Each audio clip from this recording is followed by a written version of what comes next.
BC ఉద్యమంలో ముదిరాజులు కీలక పాత్ర పోషించాలని కోరారు ముదిరాజు సంఘ నాయకులు.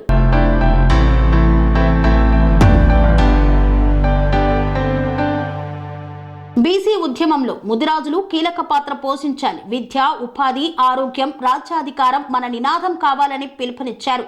రాబో ఎన్నికల్లో ముదిరాజులు విజయ దుందుబి మోగించాలని, పార్టీలకు అతీతంగా సబ్బండ వర్గాల అభ్యర్థులనే గెలిపించుకోవాలని, రాజకీయంగా ఎదిగినప్పుడే ముదిరాజుల హక్కులు సాధించబడతాయని, పార్టీలు ఏదైనా మన ముదిరాజుల ఎజెండా ఒక్కటే ఉండాలని, గ్రామ స్థాయి నుండి బలోపేతం అవుదామని పిలుపునిచ్చారు.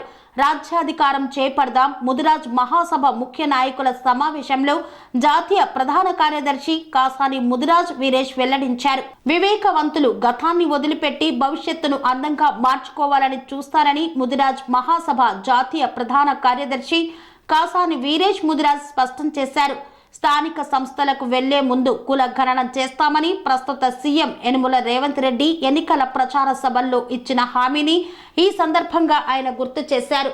వికారాబాద్ మున్సిపల్ పరిధిలో గల ఎన్నెపల్లిలో గల ఛాయా ఇన్ బ్రాంకెట్ హాల్లో వికారాబాద్ జిల్లా ముదిరాజ్ మహాసభ ముఖ్య నాయకుల సమావేశాన్ని ఆ సంఘం అధ్యక్షుడు గొట్టిముక్కల శ్రీనివాస్ ఆధ్వర్యంలో నిర్వహించారు. ఈ సమావేశానికి ముఖ్య అతిథిగా ముదిరాజ్ మహాసభ జాతీయ ప్రధాన కార్యదర్శి కాసాని వీరేష్ ముదిరాజ్ హాజరయ్యారు.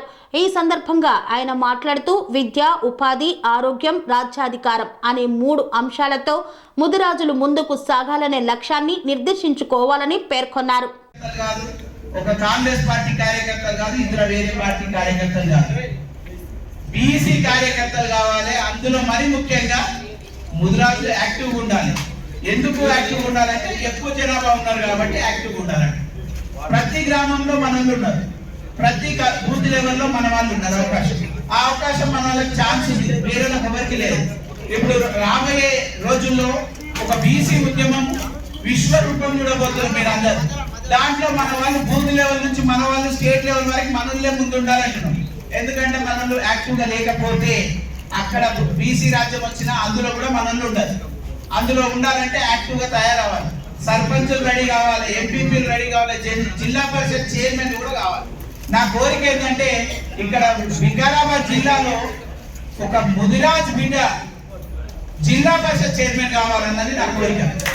దానికి తగ్గట్టు మనం అందరం పనిచేస్తాం. వికారాబాద్ జిల్లాలో బీసీలు అత్యధిక శాతం ఉన్నప్పటికీ ఇక్కడ ఒక సామాజిక వర్గం నుంచే జిల్లా పరిషత్ చైర్మన్ గా 3 టర్మ్లు ఉన్నారు. ఎక్కడ పోతున్నారు మీరు అందరు? ఇవన్నిటికీ అందరం పార్టీలమే, నాతో సహా మీరు అందరూ కూడా. ఎందుకంటే మనం ఆడ ఎంపీటీసీ లెవెల్లోనే కట్ చేస్తారు. ఆడ బై మిస్టేక్ ఎంపీటీసీ అయిందంటే సరే ఓటర్ ఉన్నట్టు ఏదన్నా స్టాండింగ్ కమిటీలో మెంబర్ వేస్తా అంటారు. జిల్లా పరిషత్ చైర్మన్ గా కావాలి, లేదంటే ఎమ్మెల్యేగా కావాలి, లేదంటే ఎంపీపీగా కావాలి, లేదంటే సర్పంచ్గా కావాలి, ఎంపీగా కావాలి. ఇది ఆలోచన చేయాలంటే మనము మన రామస్వామి గారు చెప్పినట్టుగా సంఘాలు ఎన్నున్నా ముదిరాజ్ మహాసభ ఒకటే, అన్ని సంఘాల యొక్క సమూహమే తెలంగాణ రాష్ట్ర ముదిరాజ్ మహాసభ. అన్ని సంఘాలను కూడా మనం ఇన్వైట్ చేస్తున్నాం, అందరినీ కూడా యాక్టివ్గా ఉండమంటున్నాం, అందరినీ కూడా పార్టిసిపేట్ చేయమన్నాం. కొంతమంది ఏంటంటే చాలా వరకు ఏం వేరే విధంగా అనుకోవద్దు. 4 అసెంబ్లీ నియోజకవర్గాలు ఉన్నాయి. రేపు బైఫర్కేషన్ అయితే అవి 6 నుంచి 7 అయ్యే ఛాన్సెస్ ఉన్నాయి. అందులో 4 వరకు బీసీలకు రావాలి, అందులో 2 ముదిరాజులని గెలిపించుకోవాలి. అది ఈ రోజు నుంచి స్టార్ట్ చేస్తాం. లాస్ట్ మూమెంట్ లో స్టార్ట్ చేస్తే కుదరదు.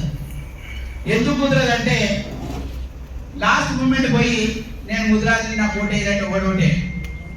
దానికోసమే మనం రాష్ట్ర వ్యాప్తంగా ప్రతి బూత్ కమిటీని కూడా మనం అప్డేట్ చేసుకుంటున్నాం. దాంట్లో భాగంగానే ఈరోజు మనం జిల్లా కమిటీ యొక్క ముఖ్య నాయకుల సమావేశం ఎందుకు పెట్టుకున్నామంటే ఈ యొక్క జిల్లా నాయకులతోటి అని అంటే ప్రతి గ్రామం నుంచి ఒక రిప్రజెంటేషన్ వచ్చింది కాబట్టి ఇక్కడ మనం ఏం చెప్తున్నామంటే జిల్లా పరిషత్ చైర్మన్ లాస్ట్ బీసీ చైర్మన్ వచ్చేసి కాసాని జ్ఞానేశ్వర్ ముదిరాజ్ గారు, అంతకంటే ముందు దేవేందర్ గౌడ్ గారు బీసీలు ఉండే.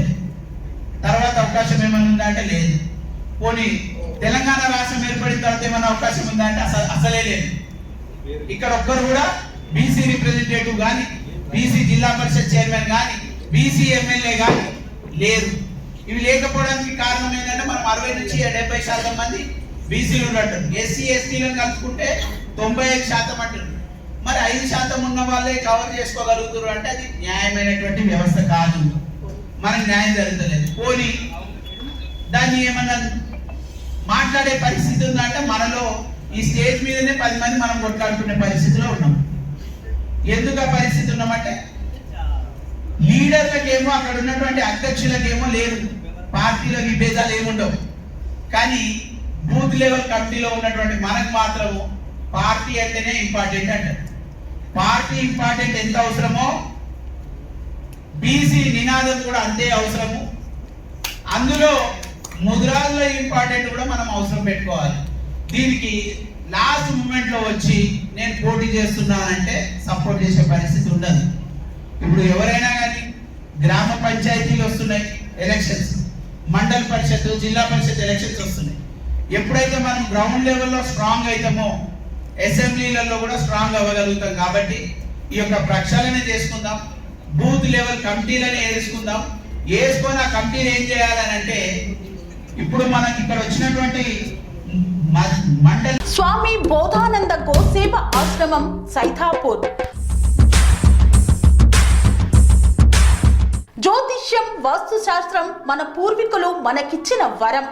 దుర్గాదేవి, కాలభైరవ ఉపాసనతో వాక్సిద్ధి పొందిన శ్రీ శ్రీ బోధానందగిరి స్వామివారు మీకు ఎలాంటి సమస్యలున్నా, వాటిలో ముఖ్యంగా ధన నష్టం, ఆరోగ్య నష్టం, భార్యాభర్తల మధ్య గొడవలు, ప్రేమించుకున్న వారు దూరం అవడం, ఎన్ని సంబంధాలు వచ్చినా పెళ్లి ముడి పడకపోవడం, రోడ్డు ప్రమాదాలు, అప్పుల బాధలు, వ్యవసాయంలో నష్టాలు, పెద్దల మాట పిల్లలు వినకపోవడం, ఆరోగ్య శాంతి, గృహశాంతి, మనశ్శాంతి లేకపోవడం, ఇలాంటి సమస్యలు ఉన్నట్లయితే ఒక్కసారి స్వామీజీని కలవండి. మీ సమస్యలకు తగిన పరిష్కారాన్ని పొందండి. అంతేకాక అన్ని రకాల వ్యాధులకు గోపంచకవ్య మరియు మూలికా వైద్యం చేయబడును. నమ్మకంతో రండి, ఆయురారోగ్యాలతో వర్ధిల్లండి. మా అడ్రస్ స్వామి బోధానంద గోసేవ ఆశ్రమం, సైథాపూర్, వీరభద్రస్వామి గుడి దగ్గర, యాదగిరిగుట్ట. సంప్రదించవలసిన నెంబర్ 9849213754 మరియు 961803